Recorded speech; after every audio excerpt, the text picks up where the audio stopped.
कर लेते हैं बैंकिंग सेक्टर से, क्योंकि वेटेज के लिहाज से भी और हम कह सकते हैं कि हाल फिलहाल की खबरों के लिहाज से भी काफ़ी फोकस में रहा है। अगर हम सेक्टर के हेल्थ की बात करें तो क्रेडिट ग्रोथ को लेकर तनाव नहीं है।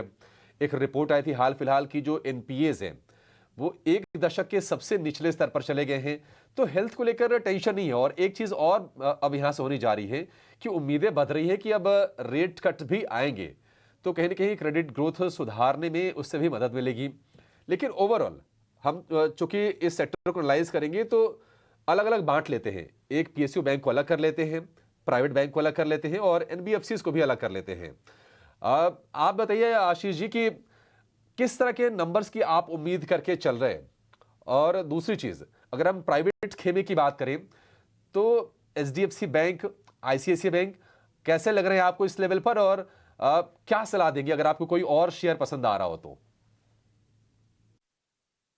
देखो, मेरे मुताबिक अभी जो मूड है मार्केट का वो है tilted towards public sector banks. तो एचडीएफसी बैंक और आईसीआईसीआई बैंक काफी देर से अंडर परफॉर्म कर रहे हैं। बहुत लंबी नजर से देखा जाए तो बहुत अच्छा वैल्यू भी दे रहे हैं। पर अगर आप रिजल्ट्स की बात कर रहे हैं और अभी इमीडिएटली अगले 3-4 महीने की बात कर रहे हैं, तो मेरे मुताबिक रुझान पब्लिक सेक्टर बैंक्स में ही रहेगा और यहाँ पे उसी पे कंसंट्रेट करना चाहिए। अगर आप रिजल्ट्स की बात कर रहे हैं या इमीडिएट कुछ हफ्तों की या कुछ महीनों की बात कर रहे हैं, तो उसमें मैं समझूंगा कि इनके रिजल्ट्स भी अच्छे रहेंगे क्योंकि टर्न अराउंड जो पब्लिक सेक्टर बैंक्स का हुआ है काफी रियल हुआ है। एनपीएस में बहुत सुधार हुआ है और आगे क्रेडिट ग्रोथ काफ़ी अच्छी दिख रही है। कभी भी मेरे ख्याल बहुत सालों बाद इनकी ये ऐसी पोज़ीशन आई है जहाँ पे कि इनके एनपीएस को लेके कोई चिंता नहीं है और आगे ग्रोथ भी बहुत बहुत अच्छी दिख रही है। तो उस लिहाज से लार्ज कैप्स में एसबीआई वगैरह बहुत अच्छे हैं, बट अगर आपने एक कोई स्टॉक चुनना हो तो मेरे मुताबिक पीएनबी है क्योंकि पीएनबी का जो टर्न अराउंड हुआ है वो बहुत रियल हुआ है, अनबिलीवेबल हुआ है क्योंकि काफ़ी देर तक बीओबी, कैन बैंक इन सब में बहुत सुधार आ गया था, बट पीएनबी को लेके मार्केट को अभी भी अप्रीहेंशन थी। मेरे मुताबिक पीएनबी की जो मैनेजमेंट कमेंट्री आई है पिछले तिमाही में और जो रिजल्ट्स आए हैं उसको लेके मैं बहुत ऑप्टिमिस्टिक हूँ। मेरे मुताबिक एक 110 का टारगेट है जो कि इमीडिएटली आना चाहिए और हो सकता है रिजल्ट्स के तुरंत बाद ही आ जाए। तो पीएनबी को आप बाय कर सकते हैं इमीडिएटली 10-15% का आपको अपसाइड मिल जाना चाहिए।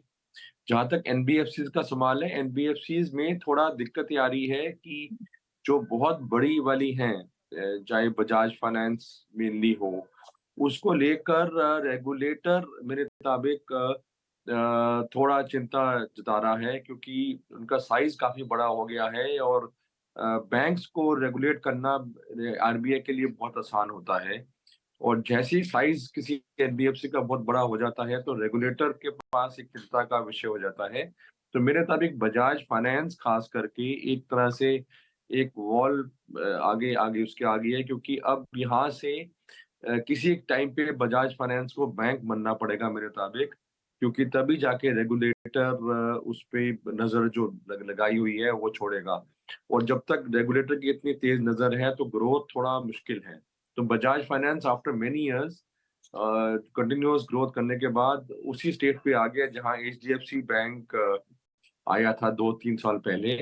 तो मेरे मुताबिक अगले कुछ सालों तक बजाज फाइनेंस मार्केट का फेवरेट रहेगा, बहुत लंबे नज़रिए से देखा जाए तब भी ठीक रहेगा और क्वालिटी स्टॉक रहेगा पर रिटर्न नहीं देगा। तो इसलिए अगर एनबीएफसी में करना है तो मेरे मुताबिक छोटी एनबीएफसीज़ में वैसे ही खतरा रह जाता है। आपको जियो फाइनेंस मेरे मुताबिक ठीक लग रहा है क्योंकि जियो फाइनेंस में अभी ग्रोथ आने बाकी है और री-रेटिंग इसकी अभी चलेगी। तो इसमें आप 325 का टारगेट लेके इसमें आप चांस ले सकते हैं। इसमें मेरे मुताबिक रिस्क रिवॉर्ड काफ़ी फेवरेबल है।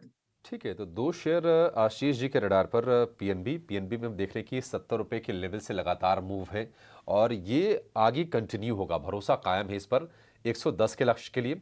और जियो फाइनेंस को खरीदना है आपको 325 के लक्ष्य के लिए। ठीक ठाक टारगेट सर जो हमारे फोकस पर है और निश्चित तौर पर दर्शक उसके बारे में जानना भी चाहते होंगे, वो है ऑटो कंपनियों का। टू व्हीलर हो, फोर व्हीलर हो, हमने तेजी लगातार देखी है। और पिछली तिमाही जो बीती है उसमें एक चीज जो रही अच्छी चीज कि फेस्टिव सीजन बीता, दिवाली था, दशहरा था, नवरात्र का सीजन था और फेस्टिव डिमांड बहुत अच्छी निकल के आई, हर सेगमेंट के लिए हम कहेंगे। अब चूंकि हम आगे बढ़ रहे हैं, इस साल में आ रहे हैं, तो कहीं न कहीं एक जो चीज़ होगी कि शायद अगर कच्चा माल थोड़ा-सा महँगा होता है, तो मार्जिन को लेकर थोड़ी-सी चिंता होगी। ये थोड़ा ध्यान में रखने वाली चीज़ होगी। आशीष जी, आप बताइए, Q3 के अगर नतीजों की बात करें, तो उसके पहले आपको कौन से ऑटो स्टॉक सही लग रहे हैं? हमने रफ्तार तो गज़ब की देखी है। अगर पिछले साल की बात करें, तो टाटा मोटर तो डबल हो गया, ₹800 के भाव तक पहुँच गया। आपकी नज़र कहाँ पर है और रिज़ल्ट को किस तरह से प्ले करें? देखो, ऑटो सेक्टर में काफ़ी तेज़ी है, इसमें कोई शक नहीं। अभी भी अगर आप कोई भी गाड़ी लेने जाएँ जो मॉडल पॉपुलर हो, तो आपको बहुत महीनों की वेटिंग करनी पड़ती है।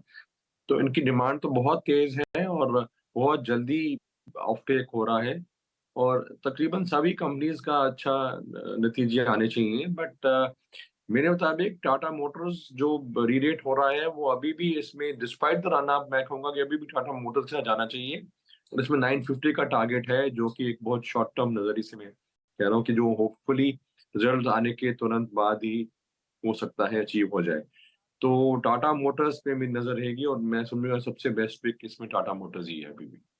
ठीक है। तो ये आशीष जी के रडार पर ऑटो स्टॉक्स में बढ़िया है, टाटा मोटर्स ही है और गजब की रफ्तार दिखाई है, लेकिन रुकेगा नहीं, ये रुकेगा नहीं, थमेगा नहीं, आगे बढ़ता चलेगा। ₹950 के लक्ष्य आपको सुझा रहे हैं आशीष जी टाटा मोटर्स के लिए।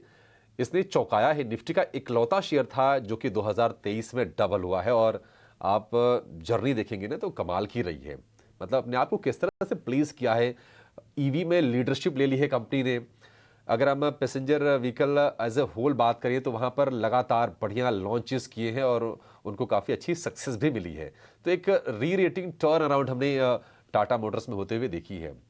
निश्चित तौर पर ये आपके फोकस में ज़रूर होना चाहिए। देवर्ष है, उसने थोड़ा सा निराश किया है। एफएमसीजी, इंतजार हम लंबे वक्त से कर रहे हैं कि इस सेक्टर में रौनक लौटे। एफएमसीजी यानी कि आईटीसी हो गया, एचयूएल, डाबर, टाटा कंज्यूमर, इन कंपनीज के साथ साथ अगर आप क्यूएसआर स्पेस वाली कंपनीज को भी देखेंगे ना, क्विक सर्विस रेस्टोरेंट वाली जो कंपनियां हैं, जुबिलेंट फूड हो गया या सफायर फूड हो गया, उन स्टॉक्स की भी समीक्षा जरा कर लेते हैं और समझते हैं कि नतीजे किस तरह के आने की उम्मीद है और नतीजों से पहले आपकी नजर होनी कहां पर चाहिए। आशीष जी, एक जो चैलेंज रहा, वो हमने देखा कि वॉल्यूम ग्रोथ को लेकर एक चैलेंजिंग स्थिति बनी रही। बहुत अच्छा हम नहीं कहेंगे उस चीज को लेकर। दूसरी चीज कि अगर हम दो हिस्सों में बांट लें, एक जो अर्बन फोकस्ड कंपनियां हैं जो शहरों पर फोकस करती हैं, दूसरी जो रूरल फोकस करती हैं, तो ग्रामीण इलाकों में अभी भी कहीं ना कहीं वो रिकवरी जो उम्मीद करके हम चल रहे थे या फिर कंपनियों को भी जो लग रहा था कि ग्रोथ आ जाएगी, वो आई नहीं और ये कहीं ना कहीं हर्ट कर रही है। और ये चीज हमने देखा कि Q3 के जब अपडेट जारी की कंपनीज ने, तो जहां पर अपडेट्स कमजोर थे, वहां पर हमने पिटाई होते हुए देखी भी। डाबर उसका एक उदाहरण भी है। तो आप इस स्पेस को कैसे देख रहे हैं, एफएमसीजी को, और नतीजों से पहले नजर कहां पर है? आपने क्या स्टडी की है, क्या खरीदे, क्या फोकस में रखे? देखो, मेरे को नहीं लगता कि एफएमसीजी में कोई वरी है। I disagree with that. I think आपको रिलेटिवली कोई मार्केट ने इतना अच्छा कर दिया तो आपको लग रहा है कि एफएमसीजी सेक्टर ने कुछ किया नहीं। आईटीसी अभी 5-6 महीने से कुछ नहीं किया, पर उससे पहले 1 साल में डबल हुआ है। उससे पहले एचयूएल काफ़ी अच्छा चल रहा है। ऐसी बात नहीं है, अगर आप देखें तो 2-3 साल पहले से कॉलगेट की ही हम बात करें, तो अगर लंबा लेके चलें तो एफएमसीजी ने काफ़ी परफ़ॉर्म किया है पिछले 3-4 साल, लगातार परफ़ॉर्म किया, अलग-अलग स्टॉक्स ने परफ़ॉर्म किया है। बट अगर आप देखें तो पिछले तिमाही में इनकी जो इन्फ्लेशन की भी जो चैलेंज था, उसको भी उन्होंने कॉन्कर किया है, चाहे थोड़ा पैकेजिंग का साइज़ कम करके या जिस भी तरह से करके। I think the the growth is coming back in FMCG sector और मेरे मुताबिक तो ये आउट परफॉर्म करने का पूरे-पूरे चांसेस रखता है आगे चल के। तो आईटीसी वगैरह तो डेफिनेटली ठीक है, लॉन्ग टर्म पर्सपेक्टिव से अभी भी मैं समझूँगा कि कहीं न कहीं किसी एक और साल आएगा, अगले 2-3 साल में, जहाँ ये फिर से डबल होने का पोटेंशियल बचता है। बट जो मेरा फेवरेट स्टॉक है इसमें वो that remains Tata consumer, because मेरे को तो लगता है टाटा कंज्यूमर का जो री रेटिंग है और जो उसका साइज और स्केल है वो अभी भी पूरा मार्केट डिस्काउंट नहीं किया, और उसमें बहुत ही अच्छी देखें तो पिछले 3-4 साल में बहुत अच्छा परफॉर्म किया है, आउट परफॉर्म किया है मार्केट को भी, और मेरे मुताबिक अगले 3-4 साल में भी आउट परफॉर्म करेगा मार्केट को। बट फिलहाल अभी एक जो टारगेट आता है 6 मंथ्स टू 1 ईयर के टारगेट से, वो आता है 1425 का। तो उस नजरिए से आप इसको होल्ड भी कर सकते हैं, और कभी नीचे स्थानों पे मिले तो बाइंग भी कर सकते हैं। ठीक है, टाटा कंज्यूमर कंपनी की स्ट्रेटजी बहुत अच्छी रही है, पोर्टफोलियो का बड़ा अच्छे से विस्तार किया है और उसका फ़ायदा भी उनको मिला। होल्ड करना है आपको 1425 रुपये के टारगेट के साथ टाटा कंज्यूमर को पसंद है, और ठीक ठाक अपसाइड के टारगेट्स देवर्ष दे रहे हैं एफएमसीजी स्पेस में। एक और सेक्टर जिसमें कि दिग्गज कंपनी रिलायंस का भी नाम आता है, तो वेटेज के लिहाज से ये बड़ा भी हो जाता है। उसके अलावा भी अच्छी खासी दिग्गज कंपनियां हैं उसमें, ओएनजीसी है, गेल उसमें शामिल है। इसके अलावा जो सिटी गैस डिस्ट्रीब्यूशन वाली कंपनीज हैं वो भी आ जाती हैं, ओएमसीज भी आ जाती हैं। तो एज अ होल हम कहें तो काफ़ी बड़ा ये सेगमेंट बन जाता है। ओएमसीज की जो परफॉर्मेंस रही है वो कमाल की रही है, मतलब बहुत चले हैं शेयर, उम्मीद जितनी भी आप करें उन उम्मीदों से कहीं ज़्यादा रफ्तार हमने देखी है आईयूसी, बीपीसीएल, एचपीसीएल में। गेल को हम स्लो मूवर कहते हैं, गेल का शेयर भी चल रहा है। हालांकि हाल फिलहाल कुछ रिपोर्ट्स आई हैं जहां पर टारगेट्स को थोड़े थोड़े ट्रिम किए गए हैं गेल के।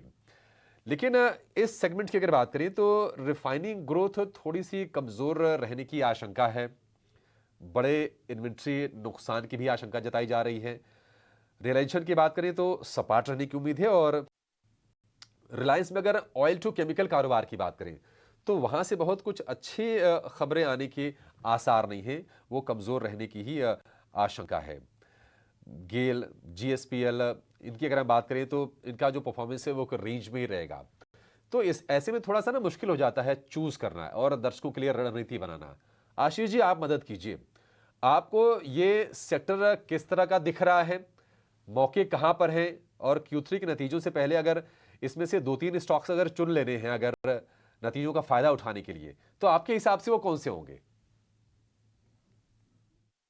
देखो, एज ऑलवेज थोड़ा सा I am little more bullish, I think I don't agree जो आपने बोला है। मेरे मुताबिक ऑयल एंड गैस सेक्टर में भी अच्छी खासी री रेटिंग हो रही है, और मेरे को नहीं लगता है किसी भी हाल में कोई भी स्टॉक इसमें कोई एक्सपेंसिव दिख रहा है आपको। कहाँ से दिख रहा है मेरे को नहीं पता, बिकॉज आईओसी हो या आपका एचपीसीएल, बीपीसीएल हो, सबकी अभी भी डिविडेंड यील्ड भी बहुत अच्छी है, और जिस तरह से गवर्नमेंट के स्टॉक्स को रीरेट किया जा रहा है मार्केट में, तो इसमें तो मेरे मुताबिक कोई ब्रेनर नो ब्रेनर है, ये तो चलने ही चाहिए आगे। और मेरे मुताबिक अगर स्टॉक्स चुनने हो तो इसमें से, हालांकि सारे जैसे मैंने बोला जनरली अच्छे हैं, बट अगर कोई दो स्टॉक चुनने हो तो ओएनजीसी है with target of 280 and HPCL है with target of 550।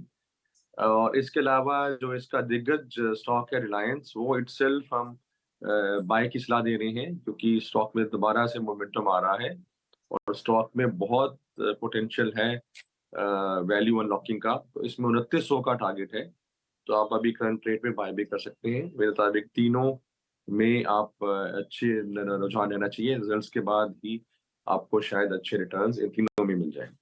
Reliance, HPCL और ओएनजीसी, ये 3 share oil and gas space में आशीष जी की तरफ से। देवर जी, क्विकली